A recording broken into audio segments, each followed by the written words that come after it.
Now you live in Los Angeles, right? Yes, I do. I live in LA. I live out in Venice. Hey, how do you witness the first marriages that happened in Hollywood? I did. Actually, the first marriage in Hollywood, in Beverly Hills, took place on June 17th, and that was between Robin Tyler and Diane Olsen. And of course, Gloria Allred had been going with them for the past 4 years. They were going to register and, you know, being turned down over and over. So these are two ladies who were also at the fore of this fight for marriage equality. So the city of Beverly Hills allowed them to get married and register at 5:01 on June 17th, on the Monday. At 5:05, they walked out the doors into a crush of media. I mean, there was a media melee, and I don't know how it was here, Sebastian, but I have to tell you, in Beverly Hills, there were so many hate mongers, and to me, it's so not what it's about. It was so upsetting, you know, in one way to see these people crashing their wedding. And I think, you know, for our straight friends and allies who are listening, can you imagine having people show up at your wedding with protesting? I mean, it's just absolutely amazing that people could focus so much energy to hate when there's so many other things they could be focusing their energy on. I'm standing here astounded right now to hear you say that, honey, because here in San Francisco, the day after, the Tuesday, the first full day, same-sex marriages were allowed, not protester one on the steps of City Hall. And I'm not kidding. There was not even one guy holding up a sign. And I interviewed some of the couples coming down on the steps saying, you know, have you seen any protesters? I'm not seeing any. Have there been any? And they're like, no, it's our wedding day, and I guess they stayed away. It was very much unlike what you just described up here in San Francisco. Yeah, and look at the crowd here. I mean, you can really see the people here in San Francisco are so supportive.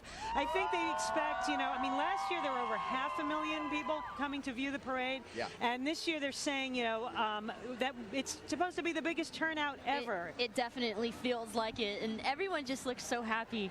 You know, so if you're not here in San Francisco, you should be here next year. Yeah, I feel like it's kind of like my bachelorette party or something, and and it's just like, and these are all my friends showing up to support, you know, my big day. And I do know that there is a color guard coming down right now. Feeling some patriotism. It's the Alexander Hamilton Post 448 of the American Legion, which is the only congressionally recognized LGBT American Legion Veterans Post. Isn't that interesting in this era of Don't Ask, Don't Tell?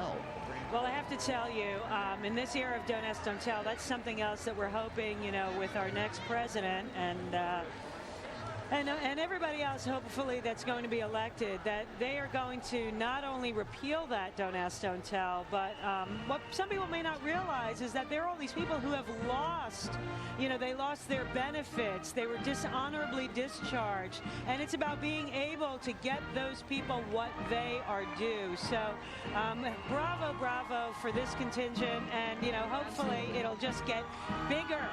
Hey, we're united by pride. I can't even say united by pride, bound for equality. So first thing, marriage. Second thing, we'll be able to serve in the military. Yeah, absolutely. We'll be able to serve openly in the military. And I think that's the thing. I mean, it's like there have always been gays and lesbians in the military. That's just a fact. And this contingent illustrates that. There are members of the military here from World War II, from the Korean War, Vietnam, Grenada, Operation Desert Shield, Desert Storm, and then the current campaign in Afghanistan. Yes, we have to give them a hand. Yeah, to you, happy pride. Salute. Yes, salute. And I've got to tell you, it's like, you know, I see, you know, they've got, you know, the POW flags. It's like, you know, they're members of my family who served in Vietnam, in World War II. Of course, they're not with us any longer. But, you know, this is something that I'm proud to be an American, and I think it's important that people have the right to serve openly. What about you, Michelle? You ever think of being in the military when you were young? You know, I can't even handle. I mean, you are still young. So the magic wand that plugs into the, you know, the electrical cord for massaging. I can't even handle that, so I'm not sure if I'd be able to handle a gun. That's the only thing that I know. Yeah. But I know it's not about that. I'm so metro and so. Yeah, girly. you're kind of metro. You're so girly. I mean, deep down inside. I mean, I would rather stay home and watch. I mean, I can contribute in various other things, just.